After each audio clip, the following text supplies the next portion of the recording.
Online class में आपका स्वागत है। केमिस्ट्री के दूसरे चैप्टर अम्ल, क्षार एवं लवण के दूसरे एपिसोड में हम सूचक की कुछ विस्तृत जानकारी को हासिल करेंगे।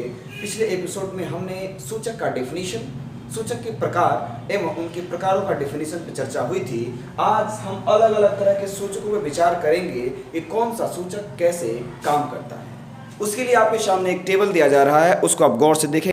तो टेबल आपके सामने रेडी है। टेबल में एक कॉलम में बनाया गया है सूचक, दूसरा में लिखा गया है सूचक का अपना रंग, जो कि सूचक का अपना रंग होता है। तीसरा में लिखा गया है कि अम्लीय विलयन में परिवर्तन, यानी कि उस सूचक पे अगर अम्ल का प्रवाह होता है, अम्ल को डाला जाता है या उस सूचक को अम्ल के विलयन में डाला जाता है तो क्या परिवर्तन होता है।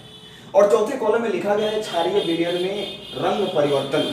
अभी हम जितना सूचक पढ़ रहे हैं वो रंगीय सूचक के बारे में पढ़ रहे हैं, उसका रंग परिवर्तन होता है और कैसे होता है उसी को देखेंगे।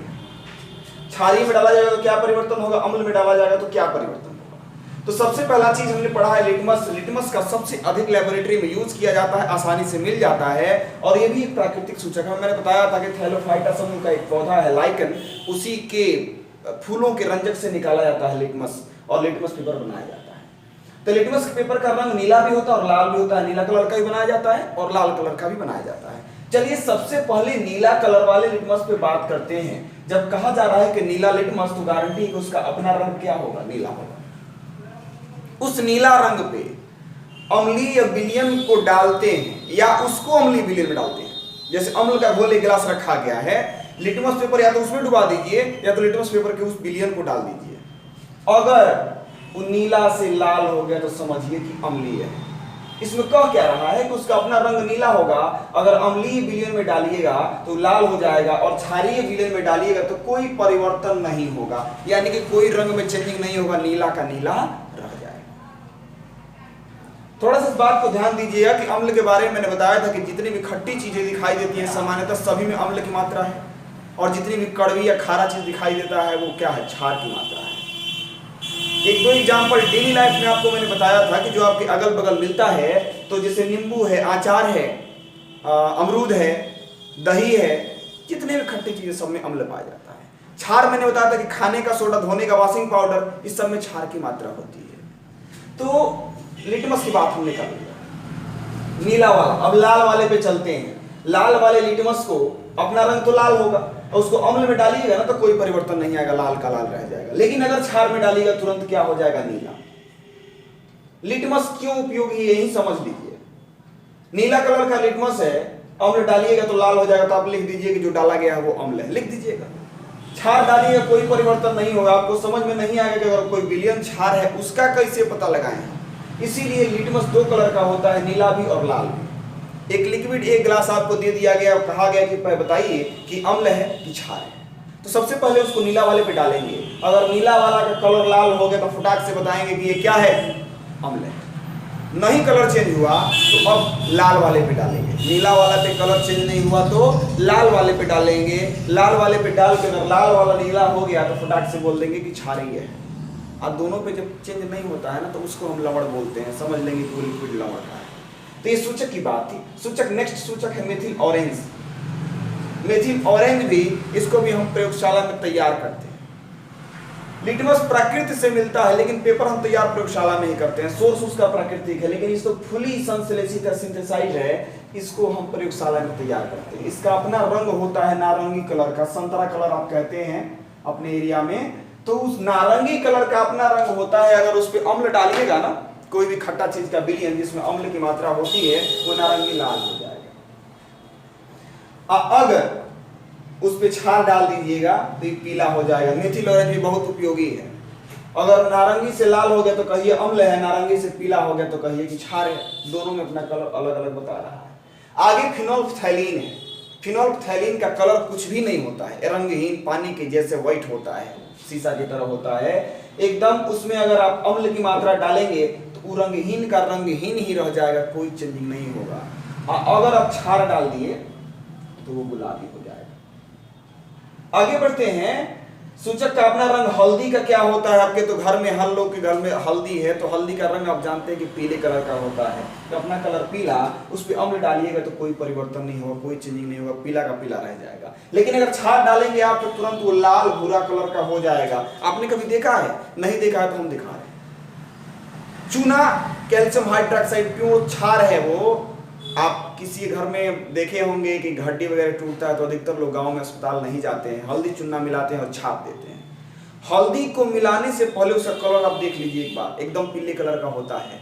और जब हल्दी छापने के लिए जब उसमें चूना मिलाया जाता है ना, चूना मिलाने के बाद उसका कलर क्या हो गया आप समझ सकते हैं। और नहीं तो आप करके देख लीजिए कभी। हल्दी एकदम लाल कलर का नहीं होता है। लाल कलर का मतलब एकदम खून के जैसा लाल नहीं होता है, वो लाल भूरा कलर का हो जाता है। लाल भूरा कलर का, लाल भूरापन वाला कलर हो जाएगा उसका हल्दी का। अब चलिए लाल पत्ता गोभी।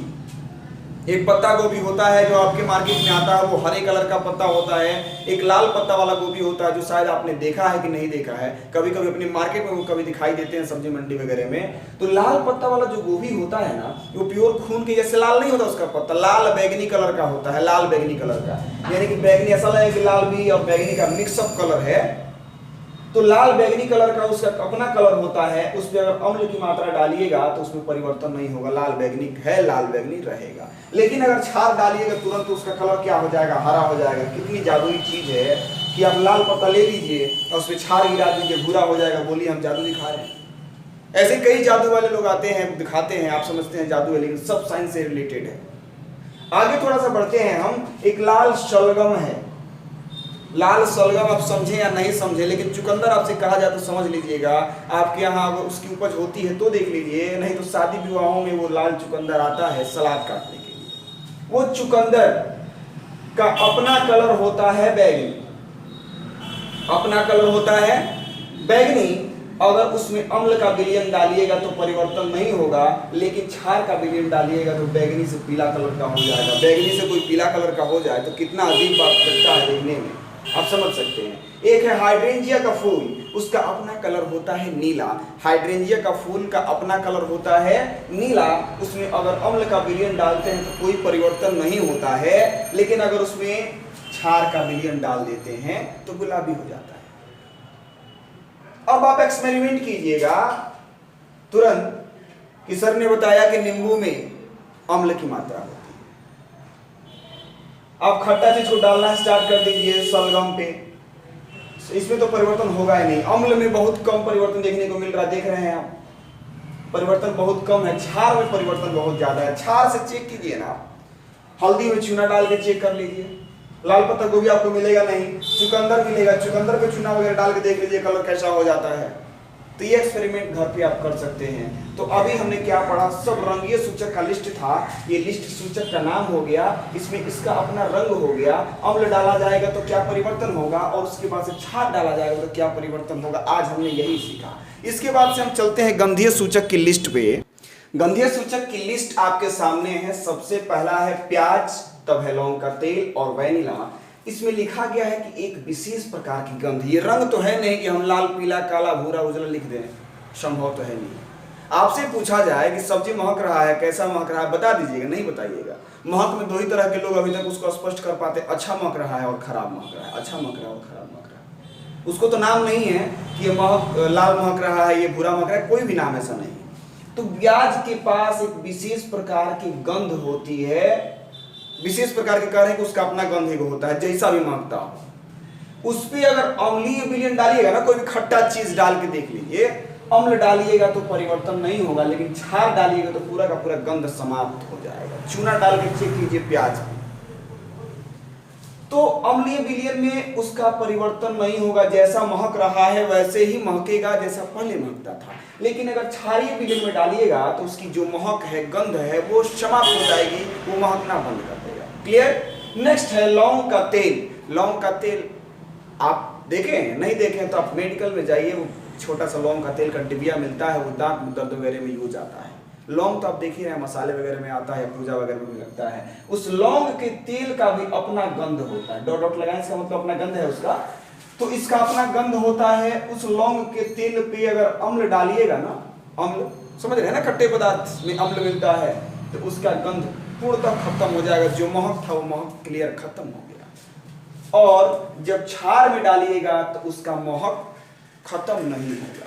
आप इसको भी प्रयोग के तौर पे देख सकते हैं। वैनिला का भी एक अपना गंध महक होता है, जिस पे अम्ल डालने पे उस पर कोई परिवर्तन नहीं होता है, अपना महक वैसे ही बना रहता है, लेकिन क्षारीय विलयन पे डालते ही उसका गंध समाप्त हो जाता है। इस लिस्ट के द्वारा आप भली भांति ये तो समझ गए होंगे कि अगर किसी पदार्थ के अम्लीय या क्षारीय या लवणीय होने का चेक करना है कि वो अम्ल है कि क्षार है कि लवण है, तो चेक करना आसानी से आप चेक कर सकते हैं। इन चीजों में कुछ चीज आप नहीं देखें, आपको प्रयोगशाला में जाना पड़ेगा, लेकिन कुछ चीजें ऐसी बताई गई हैं जो आपके अगल बगल मिलती है। आपको सूचक में बता दिया गया है कि लौंग का तेल मिल सकता है, प्याज मिल सकता है, हल्दी मिल सकता है, चुकंदर मिल सकता है।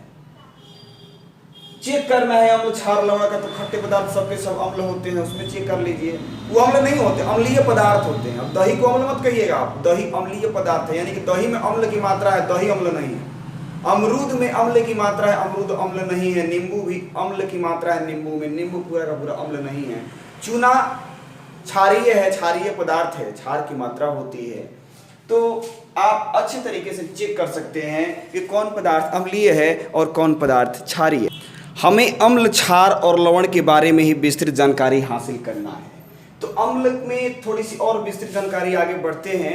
अम्ल क्षार साथ साथ चलेंगे आपके, क्योंकि अम्ल और क्षार के बारे में हमने बताया आपको कि दोनों एक दूसरे के जानी दुश्मन होते हैं। अम्ल कहीं वृद्धि करता है तो वहां पे उसको क्षार समाप्त कर सकता है, और क्षार जहां बढ़ता है वहां पे उसको अम्ल समाप्त कर सकता है। तो आइए दोनों को हम धीरे धीरे आगे बढ़ाते हैं कि अम्ल कहाँ जाता है, कैसे क्या कार्य करता है। तो सबसे पहले अम्ल अगर धातु के साथ रिएक्शन कर जाए, किसी धातु के साथ, धातु आप पढ़े हैं 9th क्लास में, तत्व बताया गया था, तत्व यौगिक और मिश्रण के बारे में। तत्व के दो पार्ट होते हैं, धातु और अधातु। धातु उसे कहते हैं जो उष्मा और विद्युत का सुचालक होता है, यानी कि देहाती भाषा में समझिए जो गर्मी और बिजली को पास कराता है। एक तरफ से गर्म किया गया, दूसरी तरफ गर्म हो गया, एक तरफ से बिजली करंट दिया गया, दूसरी तरफ करंट पैदा हो गया, तो वो क्या है? धातु। लोहा, सोना, चांदी, एल्युमिनियम, जिंक, तांबा, ये सब के सब धातु हैं। धातु अगर अम्ल के साथ मिलेगा, अम्ल धातु के साथ मिलेगा या धातु अम्ल के साथ मिलेगा, तो क्या परिवर्तन आएगा उसको हम जानने का प्रयास करेंगे। तो कहा जाता है कि जब धातु अम्ल के साथ मिलता है ना, धातु अम्ल के साथ मिलता है, आपको एक चीज बताया गया कि अम्ल में हाइड्रोजन का रहना निश्चित है, अम्ल में हाइड्रोजन रहेगा। और तो धातु जब अम्ल के साथ मिलता है तो सबसे पहले हम हाइड्रोजन को उसमें से भगा देता है, हाइड्रोजन को भगा देगा, हाइड्रोजन गैस बन के उड़ गया, और बाकी जो चीज बचा खुचा बचता है उससे दोस्ती कर लेता है धातु, और वो धातु से दोस्ती करके बना लेता है लवण। एग्जाम्पल को समझिए, धातु एक जिंक धातु है और एक अम्ल में है हाइड्रोक्लोरिक अम्ल, बहुत ही चर्चित अम्ल, ये हमारे पेट में भी पाया जाता है खाना वाना पचाने के लिए, है ना। तो ये अम्ल है, ये Zn धातु है। ये जिंक करता क्या है कि इसमें से सबसे पहले हाइड्रोजन को भगाता है, हाइड्रोजन गैस बन के उड़ गया, तीर ऊपर मारा गया है, कहने का मतलब ये गैस बना है। तीर ऊपर मारा गया है कि यहाँ से मुक्त हो गया है, निकल गया, यहाँ पे रुका नहीं। तो H निकल गया तो बचा Cl, वही Cl और Zn मिलके यहाँ पे ZnCl2 बना ले रहे हैं, ZnCl2 बना ले रहे हैं। समीकरण को संतुलित नहीं किया गया है, उसकी चिंता आप ना करेंगे। आगे हम पढ़ रहे हैं, जिंक अगर HNO3 के साथ, HNO3 भी एक अम्ल है, इसके साथ अभिक्रिया कर रहा है, उसी एग्जाम्पल को फिर से एक बार समझ रहे हैं। तो जिंक क्या करेगा, सबसे पहले H को भगाएगा, H गैस बन के उड़ जाएगा और बचेगा NO3, वो NO3 Zn के साथ मिल करके जो बनाएगा वो क्या हो जाएगा, ये भी लवण है और ये भी लवण है, ये दोनों के दोनों क्या है? लवण है। तो हमने क्या देखा कि जब धातु अम्ल के साथ मिलता है तो सबसे पहले हाइड्रोजन को विस्थापित कर देता है, हटा देता है, और बचे हुए यौगिक या तत्व के साथ मिलकर के एक नया यौगिक बनाता है जिसको हम लवण कहते हैं। सीधी भाषा में जब धातु अम्ल के साथ अभिक्रिया करता है तो लवण बनाता है और हाइड्रोजन गैस उस अभिक्रिया में से मुक्त हो जाता है। थोड़ा सा हम आगे बढ़ेंगे। ये क्षार से धातु की अभिक्रिया हम कल पढ़ेंगे, इस वीडियो को निश्चित देख लीजिएगा। अगर कल का कल का एपिसोड अगर समझना है तो एकदम ध्यान से इसको पढ़िए। जो परेशानी हो रही है हमको बताइए, कमेंट कीजिए, हमें मैसेज कीजिए। आपके जो क्वेश्चन है जो आपको समझ में नहीं आ रहे हैं, पढ़ाए गए में से अगर समझ में नहीं आया तो भी बताइए। आगे जो पढ़ना है उसमें भी कोई ऐसा क्वेश्चन है कि लग रहा है कि सर से छूट सकता है तो भी आप हमको बताइए। आज के लिए बस इतना ही, थैंक यू।